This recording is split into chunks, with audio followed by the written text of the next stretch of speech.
This is Meredith for Real, the Curious Introvert, and I'm Meredith. Here we explore the nuanced, less obvious, and paradoxical aspects of society. I like to say a bear is okay, a tricycle's cool, but a bear on a tricycle? Now that's interesting. Add a dash of taboo and we're there.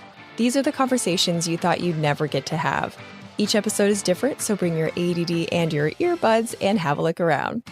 This week is another bear on a tricycle, a person with what most of society would consider aspects of themselves that are completely incompatible: a Christian faith and a UFO belief. And even more paradoxically, he doesn't consider himself a part of the UFO community despite being an experiencer.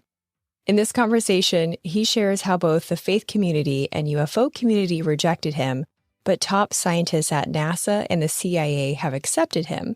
He also shares examples of miraculous healing, UFO abduction, metal-dripping orbs, and at the end, the divine feminine. This conversation took some interesting turns, and it will really leave you thinking about why we have a societal line drawn in the sand between faith and phenomenon.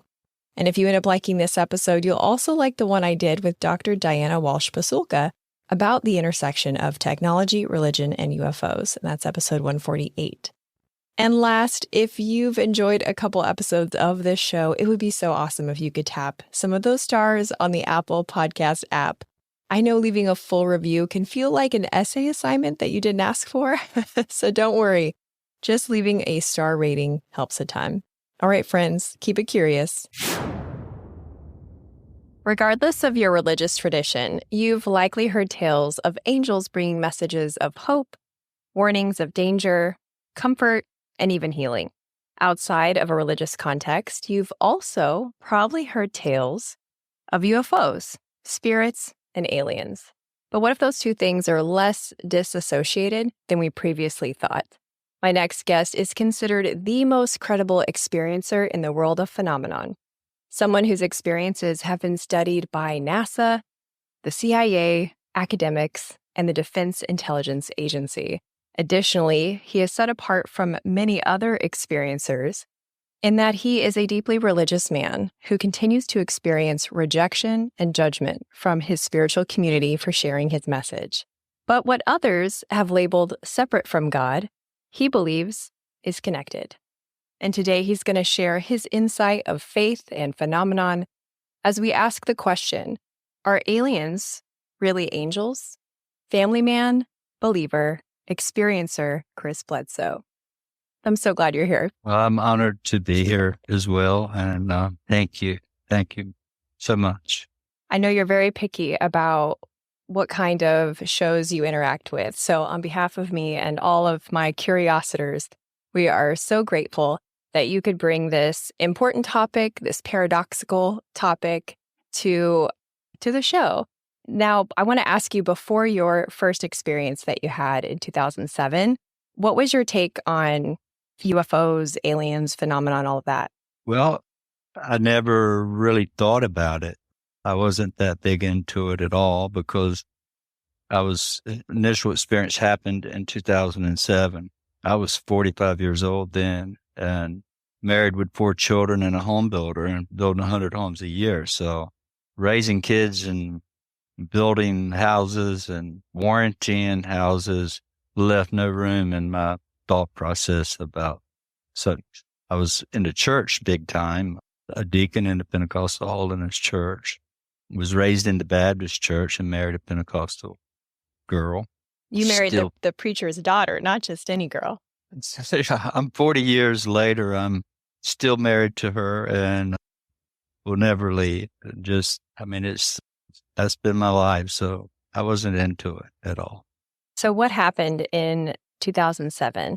Well, I want to go back briefly to 2001 when everybody knows the economy crashed completely by '08, but it was crashing before then.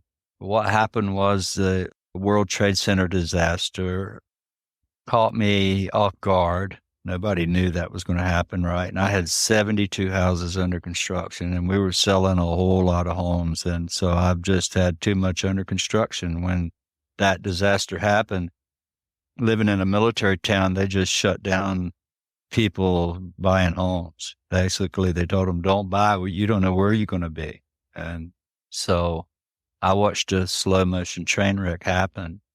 Interest rates were 8%. And long story short, I had everything I ever owned and life savings and all was dwindling away. And I watched it happen over a course of 4 years, 5 years. And I was sick. I had Crohn's disease, inflamed bowel, if you understand what that means. And that's one of the worst debilitating things. And stress makes it worse. So I'm basically completely disabled, hardly could get out of bed, couldn't work, had gone through a near-death experience in '04. And that's the reason we sold the business. And I was out at the end of my rope crying out to God, whoever, whoever is up there, please help me. What do I do? I'm going to have to put my kids on free school lunches. I couldn't even afford, living in $1 million home with a pool in the back on a country club for 20 years. We worked and it all went away. So long story short, I wanted the audience to understand where I was mentally and physically. I was very sick. I was ready to end this life here. I never attempted that, but I had these thoughts I didn't like.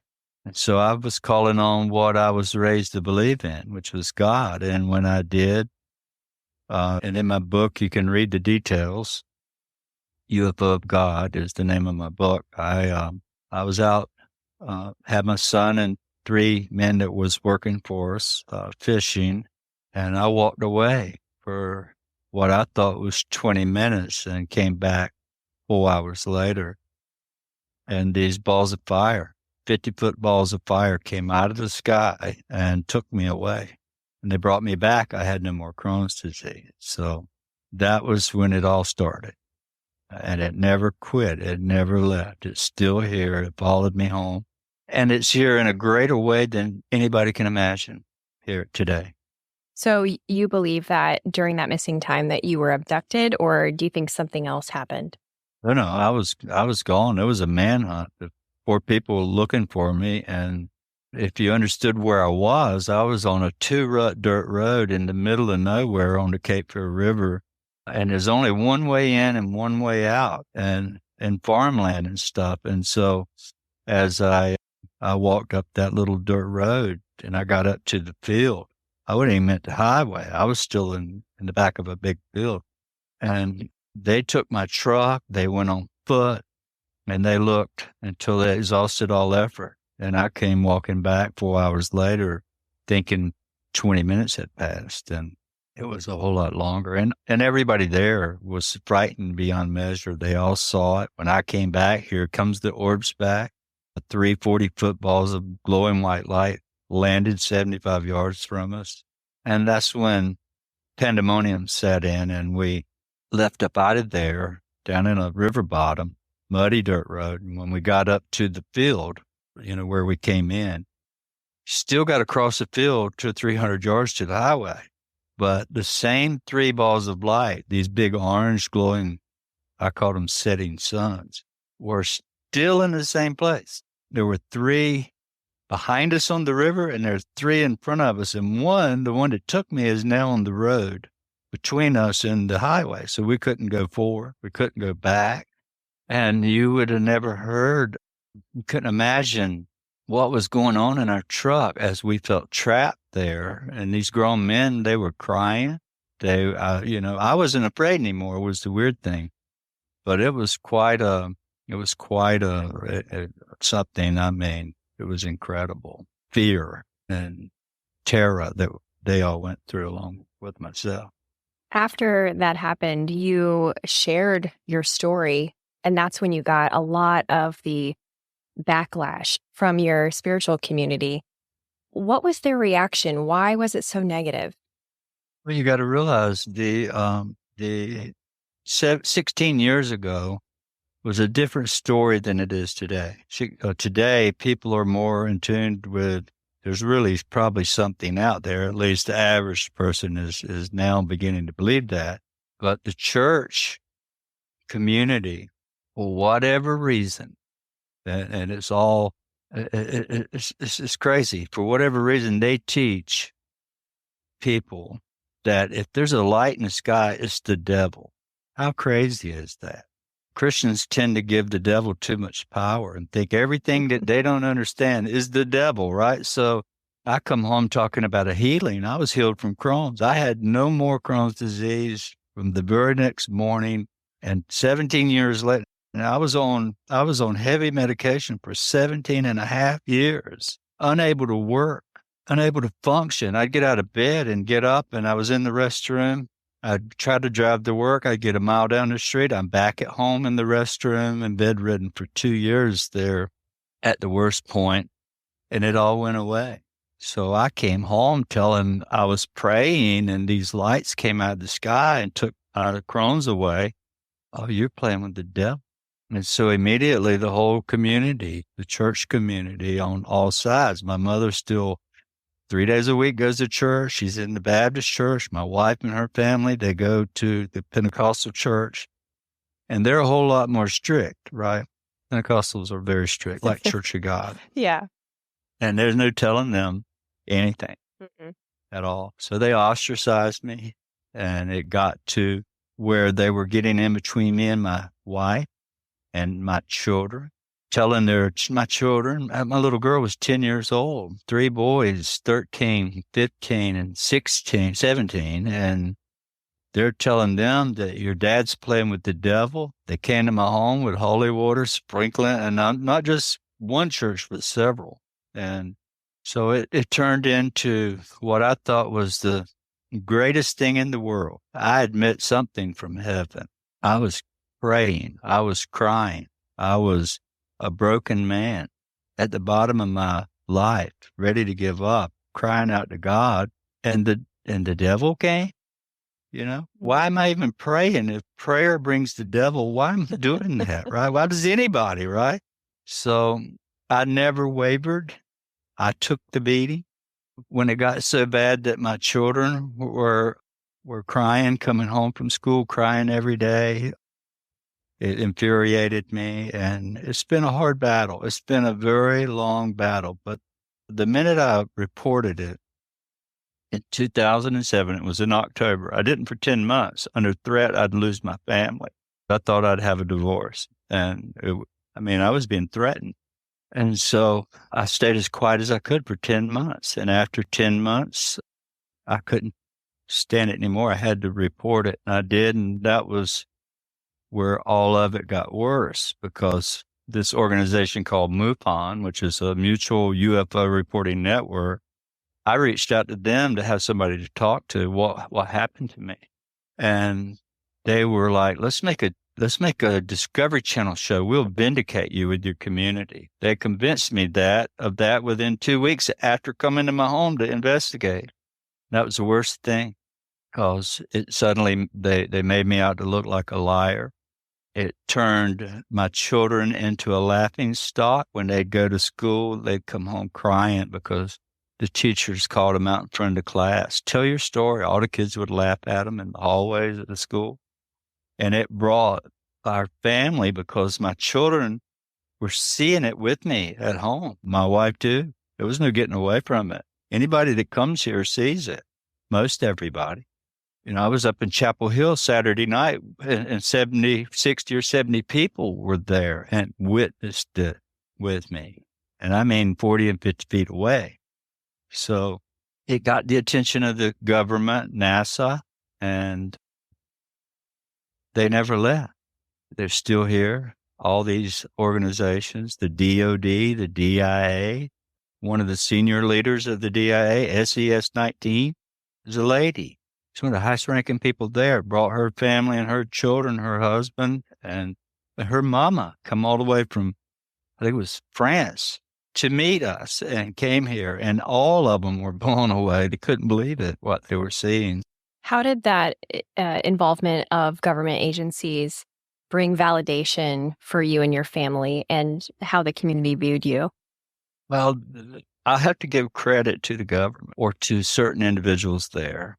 And if you read my book, you'll see that it's unheard of, right? But the foreword on my book is written by the Director of Operations for the Central Intelligence Agency. the introductions written by one of the highest ranking people in the government when it comes to paranormal research, Colonel John B. Alexander, and many other government officials. But they knew by studying this with me. Immediately they came.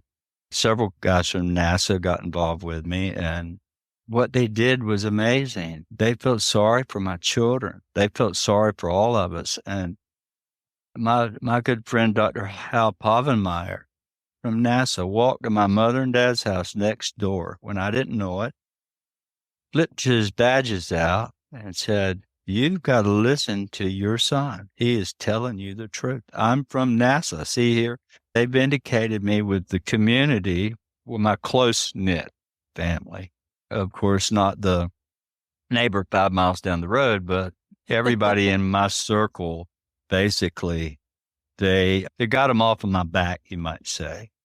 But there's still church members to this day that shun me. I can walk in the room and they'll turn their back and walk away. Well, that's why I really appreciate your story, because there's so much contrast within it, within who you are, your belief system, the experiences that you've had. Even I loved your book, and there's so much there. People really have to read it because your life story could be its own book outside of the phenomenon. But I love the contrast of the scientific involvement, the government involvement, the instruments that have been brought by professionals on your property and even off your property, where you've been on other locations to study your brain waves, to study the phenomenon, to record the phenomenon. I read a quote in your book about how in the past, when things like this happened, and certainly Dr. Diana Pasulka talks about this in her book, American Cosmic, that people viewed lights in the sky as gods and goddesses. And now we view it as technologies, but you don't view it as technologies. No, well, because the Creator made all technology. So it's not uncommon to if you think about it, if you look at the body, the human body on a molecular level, it's all machines. And this is new science. Just about 10 years ago, it really started coming forward. You don't hear the mainstream talking about this because it blows the theory of evolution completely out the window. Some of the greatest scientists are changing their thoughts on this, because when you see the little machines in your body working together and turning on and off and helping its friend, duplicate DNA and all this kind of stuff, it's a new world coming. Mm-hmm. There's a whole new world. So the Creator, whoever made the human body, surely has created the process of technology for us to discover, right?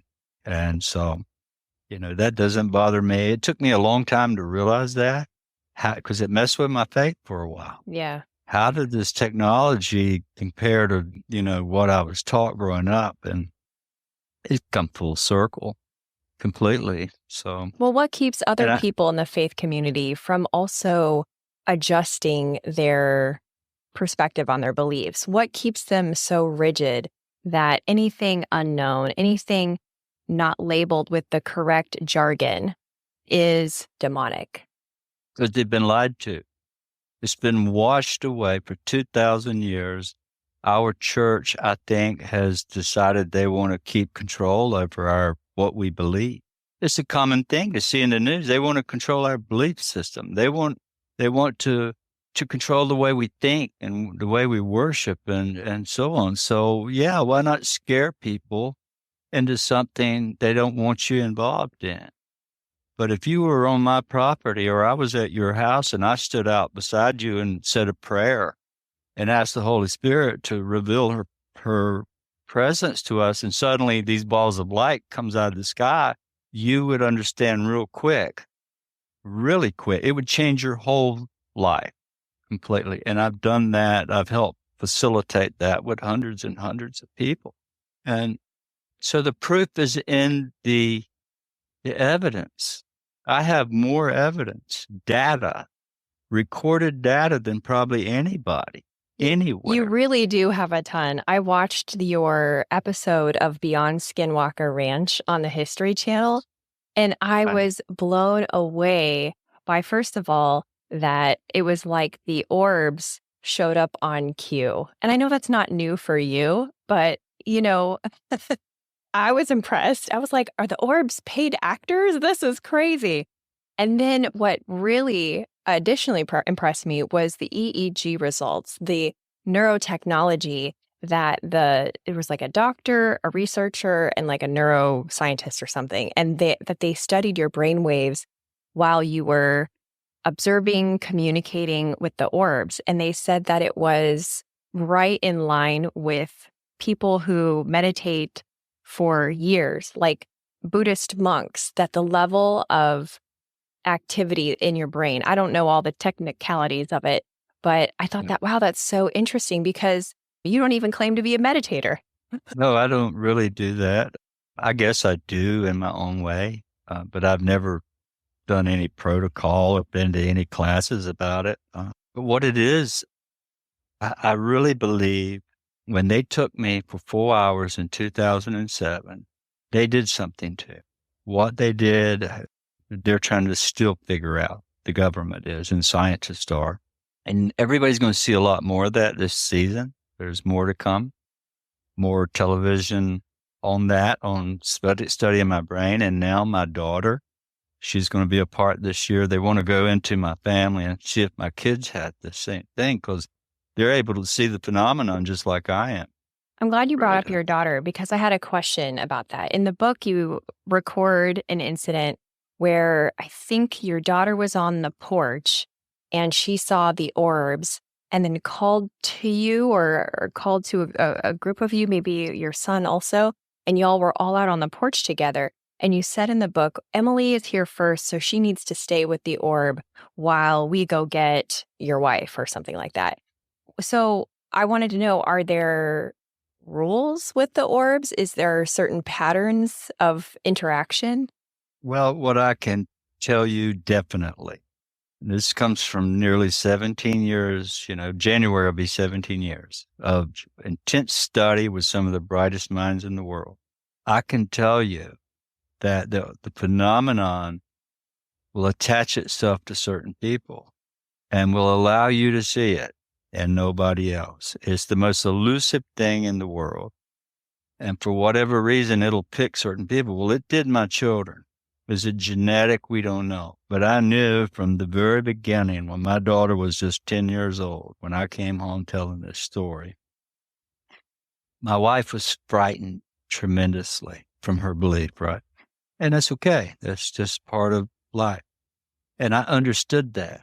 And that's why she didn't want me talking about it, because she being the mother, she's scared for her children, right? And that's all she cared about. So she was protecting them from dad and whatever he's dealing with, right? And that was coming from the church.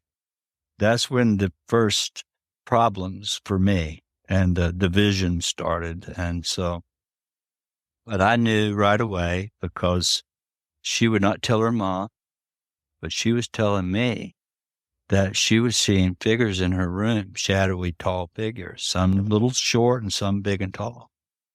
And she was drawing them. I have her drawings she was making way back then. So secretly, my kids were talking to me and all into me, and mom being the principal and the person in charge, she'd come in and catch them and whisk them right out of the room. You can't be talking about that. Y'all do not need to talk. So that was the first year until I reported it. And when I did, and my wife began to see it with me, and she thought it was demonic for the longest time. And now they all know different. Well, the it's- orbs, I think an outsider would definitely associate balls of light with something heavenly, especially it comes from the sky. Shadowy figures in your bedroom. I could kind of see where that would be spooky. But you've experienced other types of phenomenon other than shadowy figures and balls of light, Oh, yeah. correct? A lot. Yeah. She's in the book, Sharon. She had stage 4 lung cancer. Her blood wasn't receiving the chemo treatment right. Her platelets were wrong. They didn't give her much chance to live. And so she got in touch with me and asked me, because she was going in for her scan on Monday, to get more bad news, right? She calls me and says, "Can I come? I just want you to pray for me." And I said, "Come." She came from 2 hours away, Kinston, North Carolina. "Bring your girlfriends, whoever you want, and come to my home Friday night." So happened to be 3 Native American friends of mine, which I was raised in and around the Tuscarora tribe, just right here. And so I've been friends with them all my life, and great friends, work together. And these guys called me and said, "Can we come visit? We want to see some orbs." I'm like, "Absolutely. Perfect night, because I have a friend coming that needs to be prayed for." So you'll hear these Native Americans standing around this famous burning tree that caught fire in my yard. I write about it in the book. Diana Pasulka was involved in that part. I mean, in a roundabout way. But they're singing their prayer, which none of us understood because it's in Native, right? And so we're standing back watching. And everybody had been seeing orbs all night. Everybody. I mean, they'll appear right in front of you, ground level, 10, 20 feet away. Some will be big as beach balls or whatever. And then they go out. Or they fly over and flash and so on. Well, about this time, the lady beside me on my right, she has her cell phone out, and she's filming the natives. I'm standing next to Sharon. So this orb appears on camera and approaches us, like all they're rotating. It got about 6 foot from me, in front of me, and stopped for a second. And then it didn't go out. It's still spinning. And you can see it in the video. It flashes, just a bright flash. And when it did, out steps a being that's glowing white, between 6 and 7 feet tall. I have it on video. You can see it.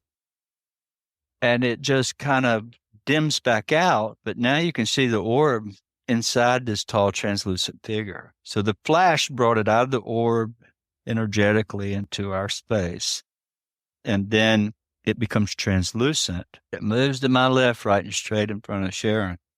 Monday morning, she goes in for her scan, and her cancer's gone. What? All but one tiny little speck.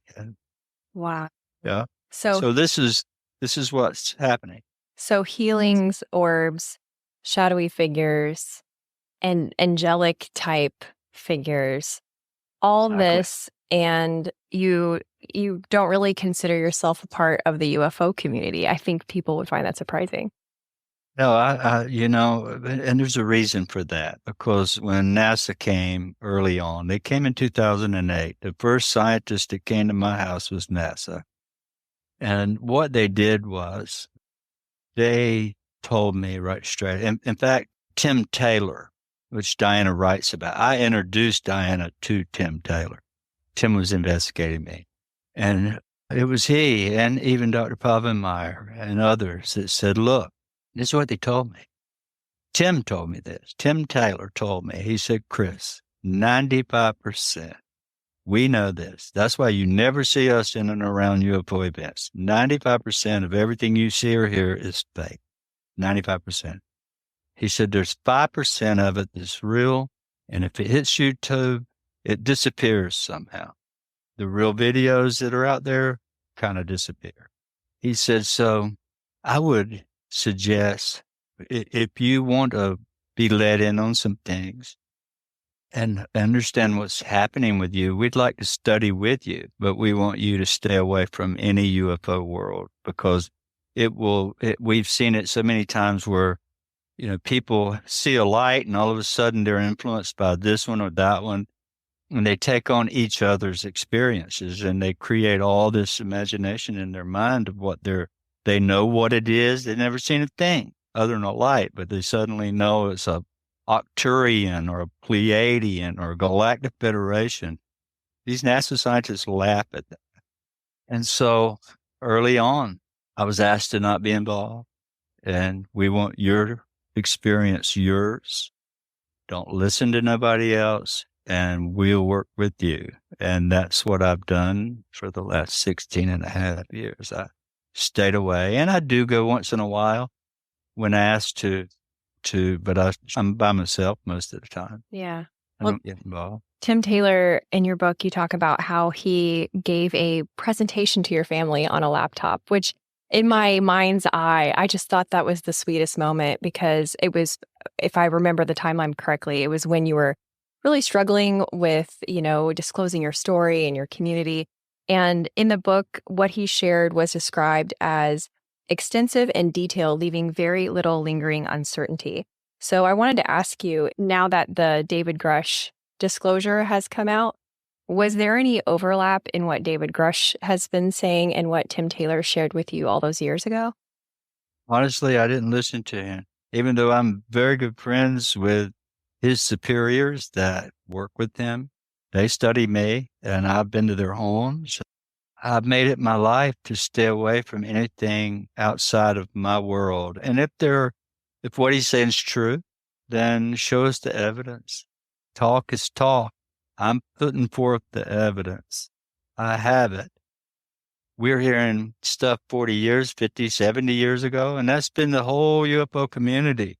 It'll go in waves. You'll see it die out and there's nothing happening. And then somebody brings up this document from 1954 or 49, and the whole conversation is about this again. And all the while I'm out interacting, sharing it with people and documenting it. And this UFO world's hung up in 1950 or 47, right? So That's a really interesting take. I hadn't really considered, I definitely can see the contrast between your vantage point and the UFO community's vantage point, but I never considered the timeline vantage point difference. That's really fascinating. When you have so many government people interested in not just the story that happened, the thing in the past, since we're talking about past, present, and future, but they are also interested in what's happening with you right now. But okay. I mean, on one hand, I kind of see why they'd be interested, but if on the other hand, I'm just not really sure. Like, have they told you, hey, Chris, we the government, or governments, world governments, not just the US government, we are interested in what is happening around you because blank? Oh, yeah. I really don't know their motives, but I do know that the UFO secret was been the most top secret subject on Earth, far exceeding the atomic bomb.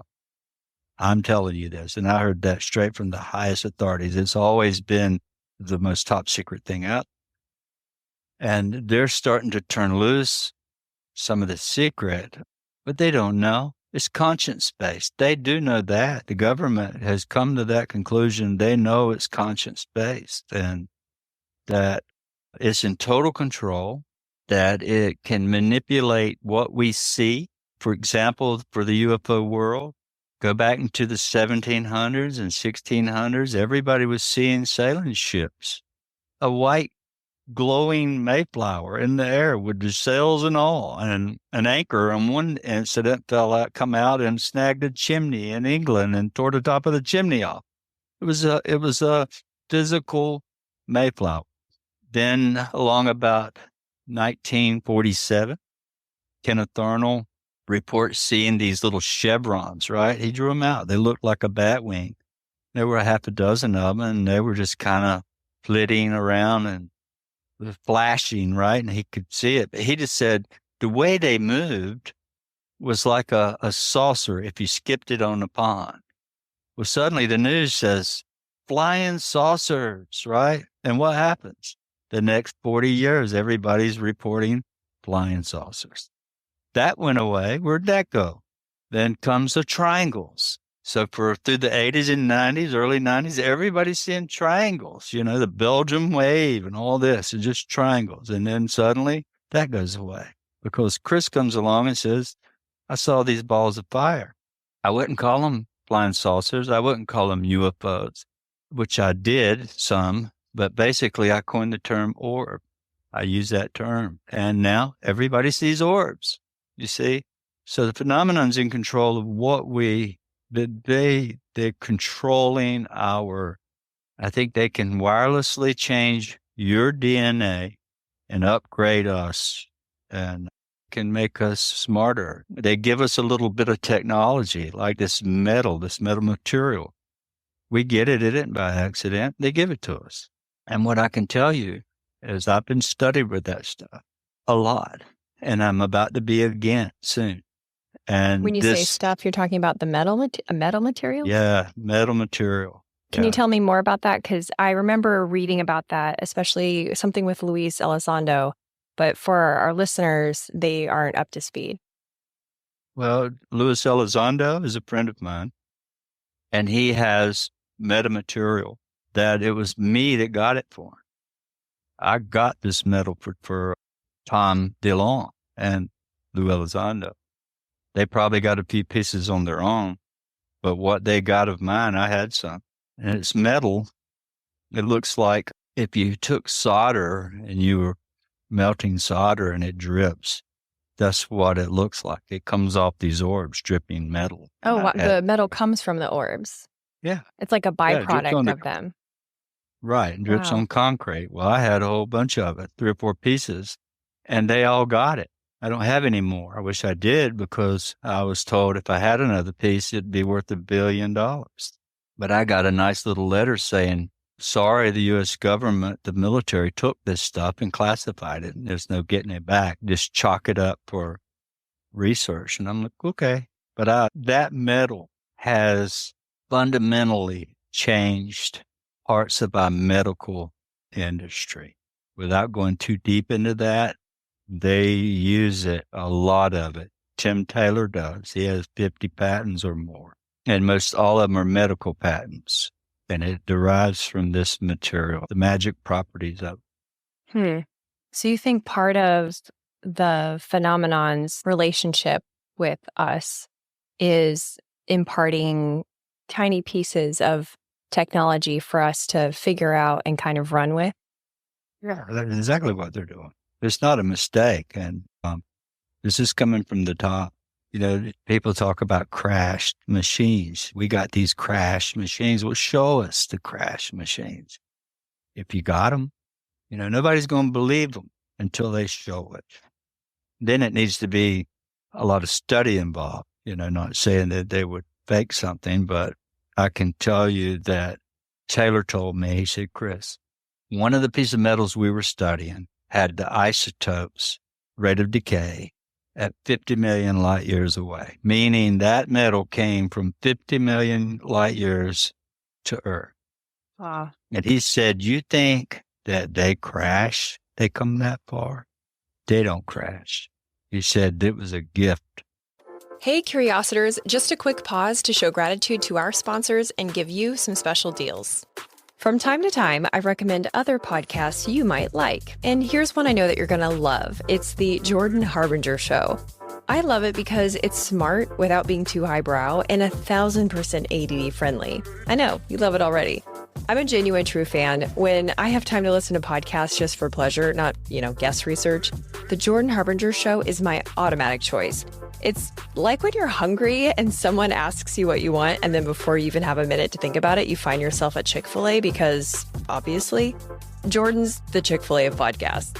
Some of my favorites include the one with the man held hostage by Somali pirates, that's episode 115, and the pain psychologist about how pain lives in the brain, not in the body, episode 661. You can't go wrong with adding the Jordan Harbinger Show to your rotation. It's incredibly interesting, and there's never a dull show. Search for The Jordan Harbinger Show, that's HARB as in boy, IN as in Nancy, GER, on Apple Podcasts, Spotify, or wherever you listen to podcasts. This episode is also brought to you by INSEC. I don't just recommend them because they've been such a huge support of the show since day one. Their approach to pest control just puts my mind at ease. Their management plans are based on proper pest identification, not just blasting everything. With an emphasis on avoiding non-target species. One of the owners is a beekeeper, so pollinator respect is always top of mind. They take time to ask the right questions, and their work is guaranteed. But don't wait till the last minute to get on their schedule. If you're in the Florida Panhandle or Gulf Coast of Alabama, give them a call, enscc.net. This episode is also supported by the UWF Historic Trust. Listen, a lot of you come to Florida for vacation, and there's something you need to know. Sometimes it rains here, and sometimes you tourists You spray sunscreen and fry yourselves on the first day. So don't plan your Pensacola trip without also getting tickets to the UWF Historic Trust. It's good for a whole week, and it's a great indoor activity option. You'll recognize Trader John's where I record the show in the Pensacola Museum of History. Get your tickets in person so you can show an agent one of my emails and get $2 off an adult ticket. Visit historicpensacola.org. Now back to the show. Remember to stay till the end where I give you a sneak peek of next week's episode. And when you said, I want to go back to what you said about conscious-based and upgrading, you're referring to these beings wanting us to upgrade our consciousness. What does That's that, exactly what do you think that might look like? Well, let's look at this. When I was a little fella, I grew up listening to the Grand Ole Opry, right? That was living in North Carolina in the country. We had one little TV, and half the time I listened through the window because there wasn't room in the little dining den. And we lived next door to my grandma's. But one of the things that was a common conversation growing up, and to a lot of teenagers and young people, is music. We all love music, right? Back in the day, there was a great big, always a challenge of who is the best guitarist. Is it Chet Atkins? Is it Roy Clark? Or is it Stevie Ray Vaughan? Or was it, B.B. King? And they played all their life to get to that title. Well, now we have 3 and 4-year-olds born that can play Mozart level music and far exceed those earlier people that come along doing it. They're born with it. Where does it come from? And kids are smarter today, way smarter. And it's not the internet that's causing that. It's just they're born further evolved. And I say that because they think they're looking into the brain to see, and there's hints about that certain people are starting to evolve and have capabilities from evolvement without getting too deep into this. Yes. I think my hope for an upgraded collective consciousness is that people would just not be dicks. I think, I mean, that's the most discouraging thing about our society is the entitlement and the violence, and certainly those are the things that the media picks up most. So my emotional carrying of these things is impacted by what makes those headlines, even though I'm not like a doom scroller or anything. But it doesn't change the fact that even though I have no personal experience with phenomenon, that's my, I call it my kumbaya hope. And I get it. And there's a lot of worry about where the future's headed, right? And it's all being manipulated and controlled. The way people think, they're pitting people against people. You would think in the days of King Arthur and King Henry and all these where they get out and they line up and they bludgeon each other with bats and swords, and they line up in perfect lines and say, now you shoot, and then they shoot. Yeah. Right? Yeah. How barbaric. It's terrible. It's idiotic. Yeah. Now today, they just send a smart bomb up and it shoots out, 1,000 drones, and it targets each person and just obliterates people and families and children and whole lives. And why are they doing that?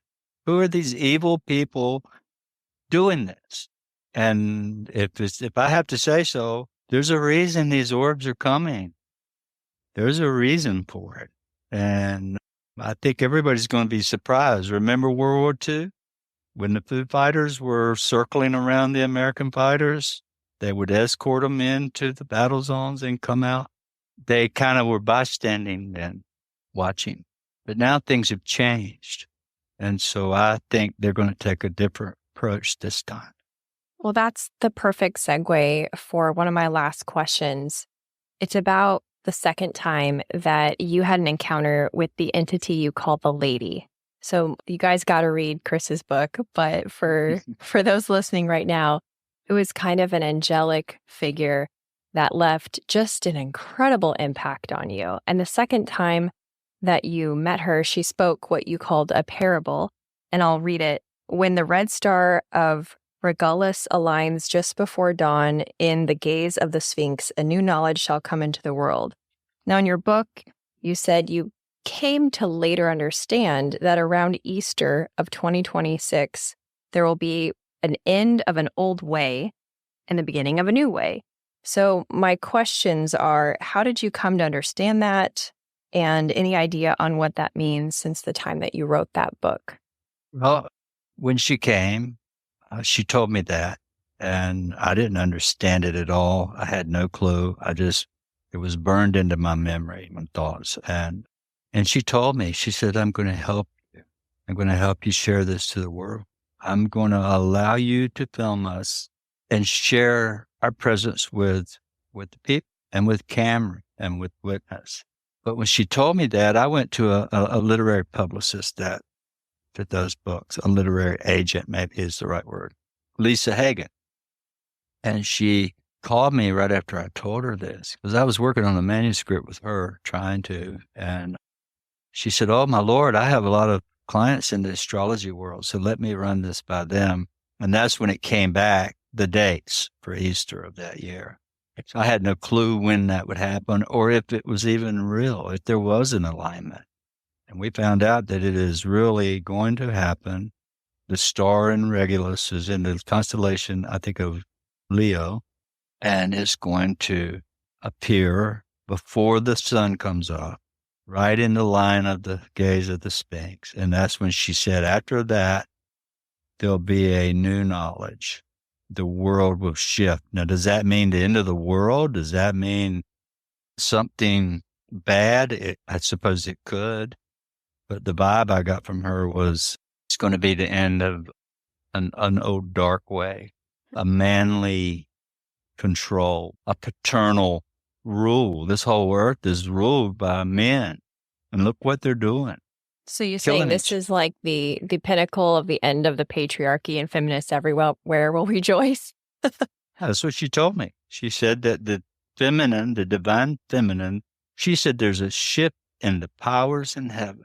Huh. And that women had been, and this is what she told me, that women had been oppressed and taken away, taken out of anything to do with spirituality, with church, with power. And it's a big boys club. Mm-hmm. Look at them. It is. Look at the Catholic Church. The women are pushed away in a convent. And they wear this stuff on their face and head just like Muslims do.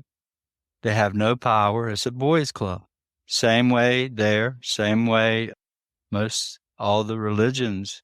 And I think that they took the lady out of it in a huge way. Look at Mary Magdalene in the Bible. They turned her into a prostitute, Mm-hmm. right?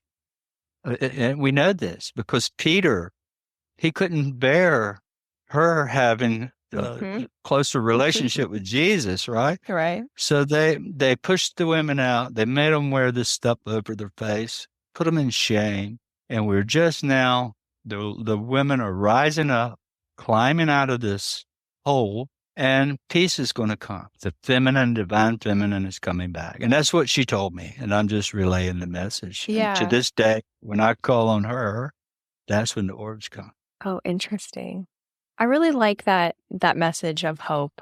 And I did not expect it to take a turn into a discussion about the divine feminine.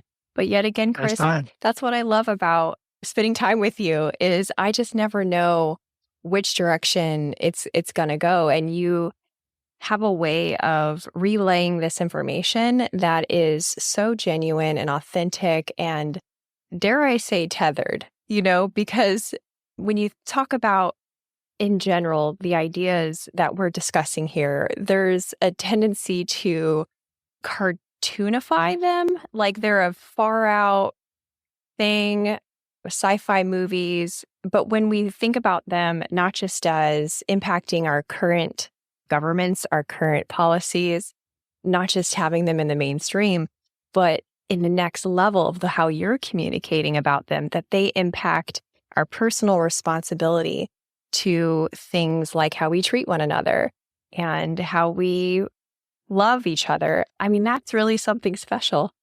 It's the way it's supposed to be. It's supposed to be about love and harmony. And this world can be that way instantly.